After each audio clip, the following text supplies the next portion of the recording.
Tout un symbole, mais dans la main, les élus de droite comme de gauche, en tête de cortège et derrière les banderoles, tous affichent leur solidarité et partagent les revendications de la population.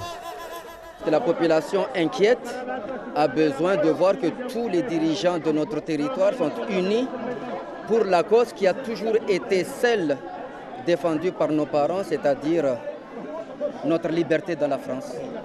Et c'est pour cela que nous sommes là, pour dire à tous ceux qui n'ont pas entendu ce message ou qui font semblant de ne pas le comprendre, que nous voulons être français pour être libres. Comme disait monsieur le député tout à l'heure, nous voulons être français pour être libres. Est-ce que vous croyez au message du gouvernement qui dit que Mayotte est française et le restera? Les Mahorais sont vigilants, d'où cette manifestation. Donc tous les élus de Mayotte doivent être aux côtés des Mahorais pour défendre nos droits au sein de la France.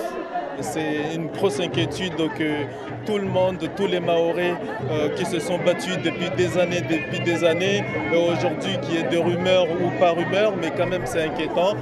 Même s'ils ne sont pas tous vêtus de blanc, la couleur qui domine dans la foule, choisie par les organisateurs, symbole de l'unité de la pureté, ces élus, eux aussi, sont en quête de transparence. Je crois surtout qu'il y a une opération de longue main qui est destinée effectivement à rattacher progressivement Mayotte à la République, à l'Union des Comores. Et cette politique, elle a deux axes.